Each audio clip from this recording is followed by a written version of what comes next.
بسم اللہ الرحمن الرحیم۔ بسم اللہ الرحمن الرحیم۔ سورہ یونس کی آیت نمبر 66 کے بعد اعوذ باللہ من الشیطان الرجیم هو الذی، وہ ذات ہے کہ جس کے تم شریک بناتے ہو اور من گھڑت باتوں سے اور عقل بچوں سے تم نے اپنے ہی عقائد گڑھے ہوئے ہیں اور اللہ کے برابر لوگوں کو بنا لیتے ہو۔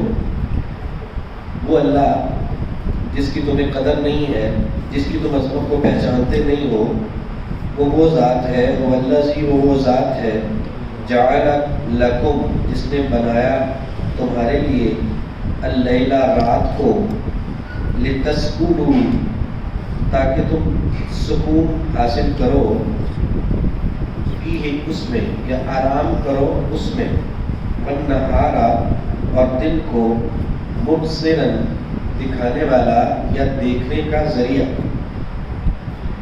یعنی وہ کتنی بڑی قدرت والی وہ ذات ہے کہ جس نے اتنا بڑا نظام دن اور رات کا تمہارے لیے بنایا ہے کہ اگر مسلسل دن کی روشنی رہے تو تمہیں آرام اور سکون اگر نہ ملے تو کیا کیفیت بنے، کس طرح سے تمہاری زندگی مشکل ہو جاتی۔ اس مالک نے رات کو تمہارے لیے پرسکون بنا دیا ہے، جانور، پرندے، ہر چیز اپنے اپنے گھروں میں، گھونسلوں میں، بلوں میں، وہ سب پرسکون ہو جاتے ہیں، اور انسان بھی سارے جو ہے وہ آرام کرتے ہیں اور تازہ دم ہو کے اگلے دن پہ جب دن چڑھتا ہے خوب روشنی ہو جاتی ہے، سارا جہان، یعنی اتنی بڑی وہ روشنی کا بندوبست اللہ تعالیٰ نے کر رکھا ہے کہ انسان، ہم جب یہ رات ہوتی ہے ہمیں اندازہ ہے کہ ہم روشنی کرنے کے لیے جتنی لائٹیں جلاتے ہیں پھر بھی وہ روشنی بھی ہو پاتی ہے جو دن کے وقت ہوتی ہے۔ ابھی دیکھیے کتنی لائٹیں جلی ہوئی ہیں، لیکن جو دن والی روشنی ہے اس کا مقابلہ نہیں ہو سکتا۔ اور یہ اتنی چھوٹی سی جگہ کو بھی اس طرح سے روشن نہیں کر پا رہے جس طرح سے اللہ تعالیٰ ساری جہان کو روشن کر دیتا ہے۔ وہ اتنی بڑی قدرتوں والی ذات تو اس کے برابر بناتے ہو لوگوں کو، یہ اصل میں اللہ تعالیٰ اس لیے اس طرف اشارہ فرما رہے ہیں کہ وہ الذی، وہ ذات ہے جعل لکم، جس نے بنایا تمہارے لیے اللیل، رات کو، لتسکنوا فیہ، تاکہ تم سکون حاصل کرو اس میں، والنہار، اور دن کو، مبصرا، دیکھنے کا ذریعہ۔ ان بے شک، فی ذالک، اس میں، لآیات، ضرور نشانیاں ہیں، لقوم، قوم کے لیے، یسمعون، جو سنتے ہیں، جن کے کان ہیں، جن کو بات سمجھ میں آتی ہے، جو بات کو سن کر سمجھنے کی صلاحیت رکھتے ہیں، تو ان کے لیے اس میں بھی نشانی ہے کہ صرف دن رات پر ہی غور کر لیں کیسے آتا جاتا ہے، کون، کس نے یہ نظام بنایا ہے، جس نے وہ بنایا ہے وہ کتنی عظمت والی ذات ہوگی۔ یہاں تو ایک گھڑی نہیں کسی سے ایسی بنتی کہ جو کئی سالوں تک یا کئی سو سال تک وہ ایک طرح سے وقت دیتی رہے، تو یہاں اس مالک نے ایسا نظام بنا دیا ہے کہ فلاں ڈیٹ کو اتنے بج کر اتنے منٹ اتنے سیکنڈ پر سورج طلوع ہونا ہے اور اتنے بج کر اتنے منٹ اتنے سیکنڈ پر غروب ہوگا، اس سے آگے پیچھے کبھی ہوا ہی نہیں، اور یہ کئی ہزار سال سے سسٹم چل رہا ہے۔ تو اس کا جو بنانے والی وہ ذات ہے وہ کتنی عظمت والی ہے، اور تمہیں شرم بھی نہیں آتی کہ تم عقل بچوں سے اپنے گھڑت باتوں سے اس مالک کے برابر لوگوں کو سمجھنا شروع کر دیتے ہو کہ جیسے وہ سنتا ہے ویسے کوئی اور سن سکتا ہے، ویسے وہ قدرت رکھتا ہے کسی کا سنوارنے کی اور کسی کا بگاڑنے کی، ویسے کوئی اور بھی قدرت رکھتا ہے۔ تو جو سننے والے ہیں، جن کے کان ہیں، جن کی عقل سلامت ہے، جو سمجھنے والے لوگ ہیں نا، ان کے لیے صرف اس دن اور رات میں بھی بڑی نشانی ہے۔ ان بے شک فی ذالک، اس میں، لآیات، ضرور نشانیاں ہیں، لقوم یسمعون، سننے والی قوم کے لیے۔ لیکن مسئلہ صرف ہمارا یہ ہے کہ ہم نے کبھی ان چیزوں پہ غور ہی نہیں کی۔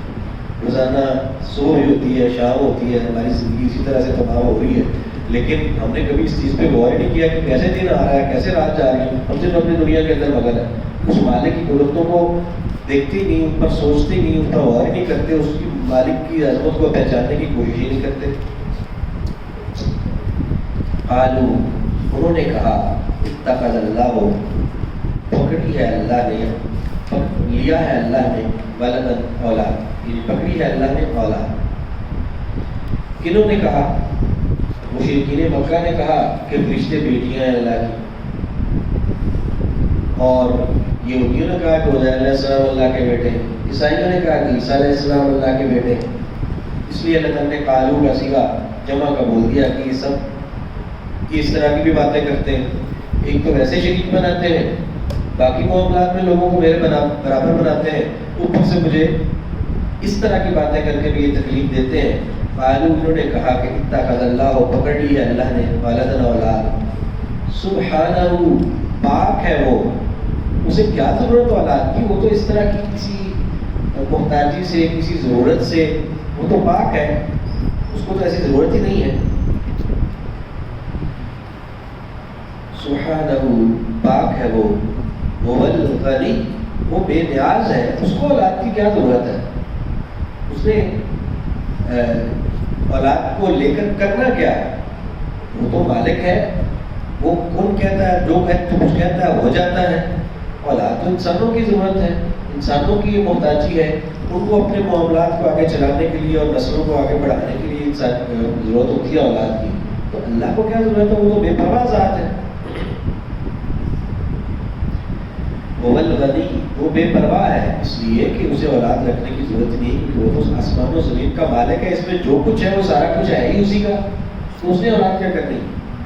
لہو واسطے اسی کے ہے, ما فی السماوات, جو کچھ آسمانوں میں ہے, وما فی الارض, اور جو زمین میں ہے. ان عندکم, نہیں ہے پاس تمہارے, من سلطان, کوئی دلیل بہذا, اس بات کی, یہ جو تم بک بک کرتے ہو, تمہارے پاس اس کی کوئی دلیل نہیں, بالکل کسی قسم کی کوئی شبہ بھی ایسا کوئی نہیں ہے. کسی تورات میں, انجیل میں, قرآن میں کبھی کوئی اللہ تعالیٰ نے اس طرح کی بات کی ہو تو تم بے دلیلی بات کرنا شروع کر دیتے ہو. ان دکم, نہیں ہے تمہارے پاس, من سلطان, کوئی دلیل بہذا, ساتھ اس کے. اتقولون, کیا تم کہتے ہو, اللہ, اللہ پر, ما لا تعلمون, جو تم نہیں جانتے. اس طرح کی باتیں تم کرتے ہو, تم ایسی باتیں جن کا تمہیں علم بھی کوئی نہیں, وہ بھی تم اللہ تعالیٰ کے بارے میں کرنا شروع کر دیتے ہو. تمہیں کیا پتا اللہ کی عظمت کا, تم ہاں کا اللہ کے بارے میں اولاد کو جو ہے وہ اس کی نسبت اس کے ساتھ کرنا شروع ہو جاتے ہو. کیا تم کہتے ہو اللہ پر جو نہیں تم جانتے, ما لا تعلمون, جو تم نہیں جانتے. قل, کہہ دیجئے, ان الذین, بے شک وہ لوگ, یفترون, جو افتراء کرتے ہیں, یا من گھڑت باتیں گھڑ لیتے ہیں, علی اللہ, یفترون, جو گھڑ لیتے ہیں, علی اللہ, اللہ پر, الکذب, جھوٹ, لا یفلحون, نہیں وہ فلاح پائیں گے, کبھی بھی کامیاب نہیں ہو سکتے جو اللہ کے بارے میں جھوٹی بات کریں. کیوں؟ اس لیے کہ اللہ کے دربار سے بھاگ کر یہ جا کہاں سکتے ہیں, مرنے کے بعد رب کے سامنے حاضر ہونے کے علاوہ کوئی چارہ نہیں ہے. وہاں رب ان سے پوچھے گا نہیں کہ باقیوں بھائی تم نے یہ جو بک بک کی تھی کہ میری اولاد ہے, تم جو یہ کہتے تھے, کہاں سے آئی تھی یہ باتیں. تو یہ جو گھڑ لیتے ہیں نا اللہ تعالیٰ کے بارے میں مختلف چیزیں, یہ کبھی بھی کامیاب نہیں ہو سکتے, اس لیے کہ اللہ کے یہاں ان کو پوچھ ہو گیا. متاع فی الدنیا, فائدہ ہے یا سامان ہے دنیا کی زندگی میں. یہ اپنی جھوٹی باتوں کو گھڑ کے دنیا میں اپنی دکانداریاں تو چمکا لیں گے, یہ پیری مریدی کی گدیاں تو چلا لیں گے کہ جناب وہ سب کو اس بار ہماری بیعت کر لو, بس دنیا بھی تمہاری سمجھ گئی, آخرت بھی سمجھ گئی. دنیا میں لوگوں کو نمازیں چھوڑنے کی بھی اجازت دیتے کرتے ہیں, اور جو کچھ بھی کرتے پھر بس صرف یہ کہ سالانہ ہمارے اس پہ آ جاؤ, نذرانہ دے دو, اور ہماری دعوتیں کر دو, ہماری بس آگے پاؤں پکڑتے رہو, لہٰذا تمہاری دنیا کی بھی اور آخرت کے بھی سارے معاملات کے ہم ذمہ دار ہیں. یہ جو جھوٹی باتیں گھڑ کے لوگوں کو اپنا گرویدہ اور اپنا پیروکار بنا لیتے ہیں, وہ کس لیے کرتے ہیں؟ صرف ان نذرانوں کے لیے جو ان کو ملتے ہیں, اور دنیا کے سامان کے لیے, دنیا کی گدیوں کے لیے, دنیا کے وہ ان نذرانوں کے لیے. تو یہ تھوڑا سا سامان ہے دنیا کا, کب تک یہ ان کے ساتھ رہے گا؟ جو بھی موت آ جائے گی یہ سارے گدی بھی ادھر رہ جائے گی, سارے نذرانے بھی ادھر رہ جائیں گے. یہ تو بہت تھوڑا سامان ہے جس کے لیے یہ اتنا بڑا جھوٹ بنا لیتے ہیں, اللہ کے بارے میں باتیں کرنا شروع کر دیتے ہیں. متاع فی الدنیا, یہ تو سامان ہے دنیا کا, معمولی سا گھٹیا سا سامان ہے دنیا کا. ثم, پھر اصل معاملہ کیا ہے؟ کب تک ان کی یہ شوندہ بازیاں, یہ کب تک ان کے یہ جھوٹ یہاں پر چل سکیں گے؟ بالآخر ثم, پھر الینا, ہماری طرف, مرجعہم, لوٹنا ہے ان کا, پھر ان کا رجوع کرنا تو ہماری طرف ہے, مڑ کے تو انہوں نے ہمارے پاس ہی آنا ہے. پھر کیا ہوگا؟ ان کی بکواسات کی وجہ سے کہ جو بے دلیل یہ کرتے تھے, ثم پھر جب یہ لوٹ کر ہمارے پاس آئیں گے، ثم الینا پھر بے ہماری طرف ہے مرجعہم لوٹنا ان کا، ثم پھر نذیقہم ہم چکھائیں گے ان کو العذاب الشدید شدید عذاب، بما اس وجہ سے جو کانوا تھے وہ یکفرون کفر کرتے۔ یہ سارے جھوٹی باتیں اللہ پر گھڑ لینا یہ بھی کفر کے مترادف ہے۔ اللہ کی طرف ایسی چیزوں کی نسبت کرنا جن سے وہ پاک ہے یہ بھی کفر ہے۔ ثم نذیقہم پھر ہم چکھائیں گے ان کو العذاب الشدید سخت عذاب، بما اس وجہ سے جو کانوا تھے وہ یکفرون کفر کرتے۔ وَاتْلُ اب نیا رکوع شروع ہوا، اللہ تعالیٰ نے نوح علیہ السلام کا قصہ، یہ اسلوب ہے کائنات کے مالک کا کلام پاک میں کہ نصیحت کرنے کے لیے مختلف انداز اللہ تعالیٰ اختیار کرتے ہیں تاکہ ایک ہی طرح سے عبارت سے اکتاہٹ پڑھنے والوں کو سننے والوں کو نہ ہو۔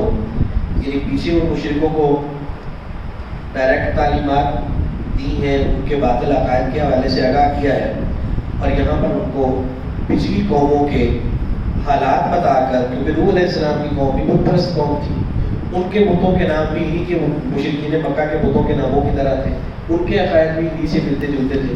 اس لیے پھر اللہ تعالیٰ نے نوح علیہ السلام کا قصہ جو ہے اس کو قرآن پاک میں کئی جگہ پہ بیان فرمایا ہے، مفسرین کے مطابق 43 جگہ، یعنی 43 جگہ قصہ بیان ہوا ہے نوح علیہ السلام کا۔ وجہ یہ کہ یہ دعوت سے متعلق ہے، اور نبی علیہ السلام کو رہنمائی کے لیے اور آپ کے جو مخالفین تھے ان کو آگاہی کے لیے اللہ تعالیٰ کو یہ بار بار قصہ بیان کرتے تھے تاکہ ان کو یہ پتہ چلے کہ جو اس طرح کے باطل عقائد ہوتے ہیں ان کا انجام کیا ہوتا ہے۔ یہاں پہ دوبارہ اللہ تعالیٰ نے نوح علیہ السلام کا قصہ جو ہے اس کا آغاز فرمایا، وَاتْلُ آپ تلاوت کیجیے، پڑھیے علیہم ان پر، نبأ خبر نوح علیہ السلام کی، اس قال جب انہوں نے کہا لقومی اپنی قوم سے، یا قوم اے میری قوم، ان کانا اگر ہے، کبورا بھاری، یعنی بڑا کا مطلب بھاری، علیکم تم پر، مقامی میرا یہاں ٹھہرنا، میرا ٹھہرنا، مقام قیام کرنا، ٹھہرنا میرا یہاں تمہارے اندر درمیان، وتذکیری اور میرا نصیحت کرنا، بے آیات اللہ اللہ کی آیات کے ساتھ، یعنی اگر تم پر میرا یہاں پر تم نے ٹھہرنا اور تمہیں اللہ کی آیات کی نصیحت کرنا تم پر اگر بھاری ہو چکا ہے، تمہارے لیے بوجھ بن گیا ہے، تو تم کیا کرو؟ میں نے تو جو کیا کرو وہ بات میں فرمایا، میں نے یہ فرمایا کہ فَعَلَى اللَّهِ، بس اللہ پر توکل تو میں توکل کرتا ہوں، میرا بھروسہ اللہ پر ہے، اور تمہارے لیے اگر میرا ٹھہرنا اور میری نصیحت کرنا اللہ کی آیات کے لیے یہ بھاری ہو چکا ہے تو ہوتا رہے، میں تو اللہ کے بھروسے پہ اپنا کام کر رہا ہوں، تم جتنے بھی میرے خلاف دشمنی پر جو ہے وہ آمادہ ہو، مجھے اس بات سے کوئی غرض نہیں ہے، میں اللہ کے بھروسے پر اپنا کام کر رہا ہوں۔ وہ اللہ کے بھروسے کا اعلان پہلے کیا اور بعد میں ان کو چیلنج کیا کہ اس میں کیا اشارہ ہے کہ اللہ کے نبی بھی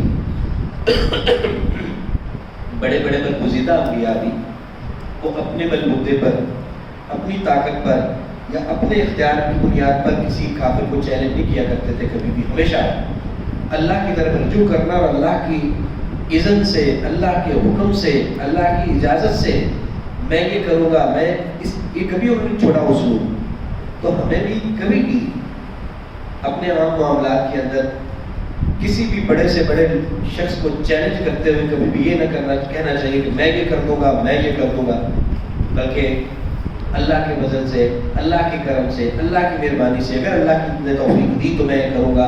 اس میں یعنی اللہ کی ذات کے ساتھ اپنے سارے معاملات کا تعلق اور نسبت جو کہ حقیقت میں اسی کے حکم سے ہم سب کچھ کر سکتے ہیں، اس کو اللہ کے بندے کبھی نہیں چھوڑتے. کرنا چیلنج تھا نوح علیہ السلام نے، لیکن ساتھ پہلے اپنا چیلنج میں کس بنیاد پر کر رہا ہوں؟ اپنی کسی طاقت کی بنیاد پر نہیں کرنا، میں اپنے اللہ کے بھروسے پر کر رہا ہوں. فعلی اللہ توکل، تو بس اللہ پر میرا بھروسہ ہے، یا بس اللہ پر میں بھروسہ کرتا ہوں. تو اب یہ جملہ بہت ارزا ہے، فعلی اللہ توکل. اصل بات یہ ہے کہ اگر وہ بھاری ہو چکا ہے تم پر میرا ٹھہرنا بھی اور میری نصیحت بھی، تو کیا کرو؟ فاجمعوا امرکم، بس تم پختہ کر لو اپنے معاملے کو. کیا مطلب؟ کہ تم جو کچھ کوئی پختہ ارادہ کرنا ہے، تم نے کوئی پلاننگ کرنی ہے، کوئی منصوبہ بندی کرنی ہے میرے خلاف، تو تسلی کے ساتھ کر لو. اپنے ساری طاقتوں کو منجمع کر لو، اپنے سارے ہیلے، سارے جو تمہارے پاس وسائل ہیں ان کو روکار لے آؤ. اگر تمہارے لیے میرا ٹھہرنا، میری نصیحت یہ بھاری ہو چکی ہے تو تم کر لو. میرا کیا کر سکتے ہو؟ ساری طاقتیں اپنی جمع کرو. اصل میں تو بات یہی کرنی تھی. تو درمیان میں فعل اللہ توکل تو کیا ہے؟ یہ جملہ مترجم ہے کہ اس بات کا اظہار پہلے کیا کہ میں یہ جو چیلنج کرنے لگا ہوں یہ اپنی کسی طاقت کی بنیاد پر نہیں، اللہ کے بھروسے پر ہے. تو پختہ کر لو، جمع کر لو یا مضبوط کر لو امرکم، اپنے معاملے کو، وشرکاکم، اور اپنے شریکوں کو بھی. تم بھی اور جن کی تم پوجا کرتے ہو، جن کو تم کہتے ہو کہ شاید یہ ہمارے کچھ سنوارنے والے لوگ ہیں، جن کے سامنے جا کے تم جھکتے ہو، شریک جو اللہ کے بنائے ہوئے ہیں، ان کو بھی جمع کر لو. اپنا بھی سارا معاملہ اور سارے مسائل جمع کر لو، اپنے شریکوں کو بھی جمع کر لو. ثم پھر لا یکن، نہ ہو یا نہ رہے، امرکم، تمہارا معاملہ، علیکم، تم پر، غمتن، پوشیدہ، یعنی کوئی گدڑ سی کی چھپی نہ رہ جائے. تمہارے پاس جو کچھ ہے نکال لو، جو کچھ بھی تم کر سکتے ہو سب جمع کر لو، اور تم پر کوئی ابہام نہ رہ جائے، کوئی بات چھپی نہ رہ جائے. ایسا نہ ہو کہ تم جب میرا کچھ بھی نہ بگاڑ سکو تو پھر اس کے بعد تم کہو کہ نہیں جی ہمارا وہ فلاں جو وسیلہ اور ذریعہ تھا نا وہ رہ گئے. تم پر کوئی بات ڈھکی چھپی نہ رہے. جو بھی ہو سکتا ہے تم خود بھی سب کچھ جمع کر لو، اپنے شریکوں کو بھی جمع کر لو، اور کوئی بات چھپی نہ رہنے دینا. تمہارے معاملے میں سے کوئی بات پیچھے یا ڈھکی چھپی رہ نہ جائے.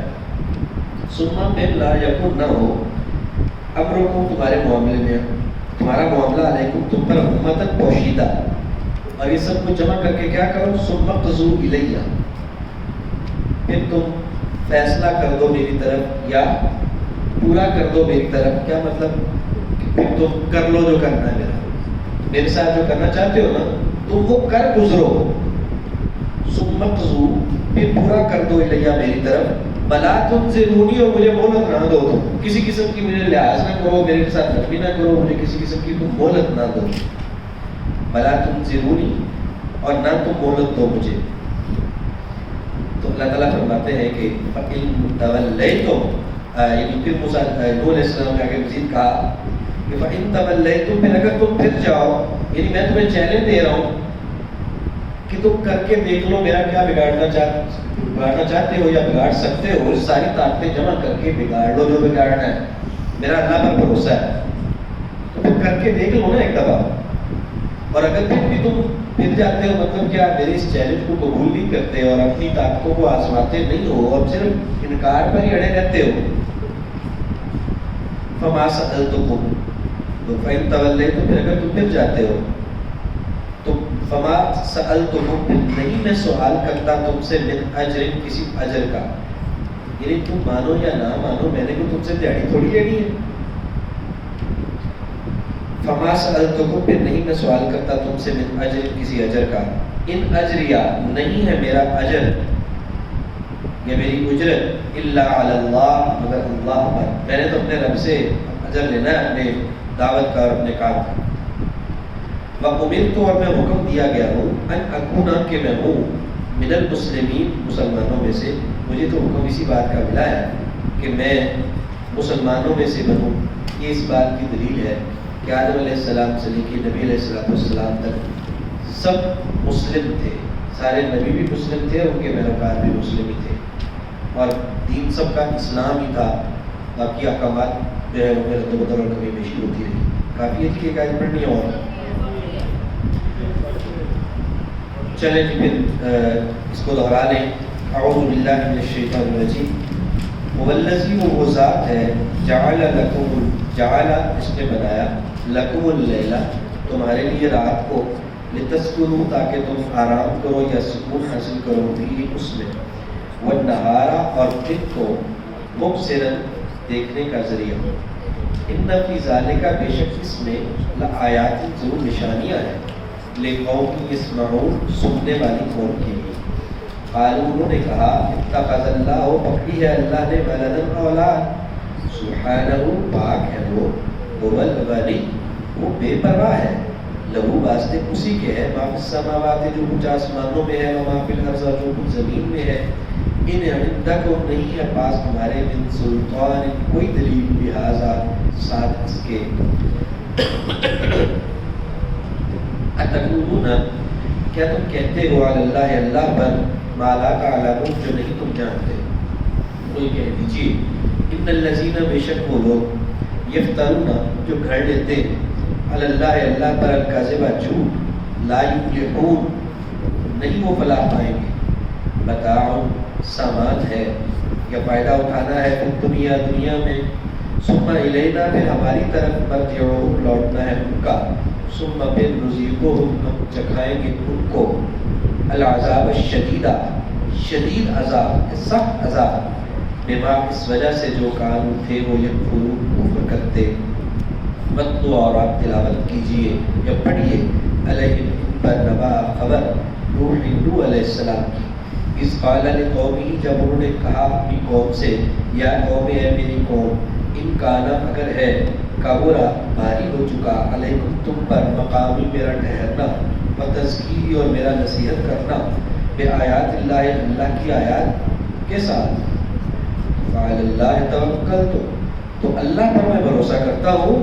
فاجمعوا امرکم بس تم پختہ کر لو اپنے معاملے کو، وشرکاءکم یا اکٹھا کر لو اپنے معاملے کو اور اپنے شریکوں کو. ثم پھر لا یکن نہ ہو، امرکم معاملہ تمہارا، علیکم تم پر، امتن پوشیدہ. ثم اقضوا پھر پورا کر ڈالو، الیہ میری طرف، ولا تنظروا اور نہ مہلت دو تم مجھے. وَإِن تَوَلَّيْتُمْ پھر اگر تم پھر گئے، فما سألتم پھر نہیں میں سوال کرتا تم سے، من اجر کسی اجر کا، ان اجریہ نہیں ہے اجر میرا، الا علی اللہ مگر اللہ پر. وَأُمِرْتُ اور میں حکم دیا گیا ہوں، ان اکون کہ میں ہوں، من المسلمین مسلمانوں میں سے یا فرمانبرداروں میں سے.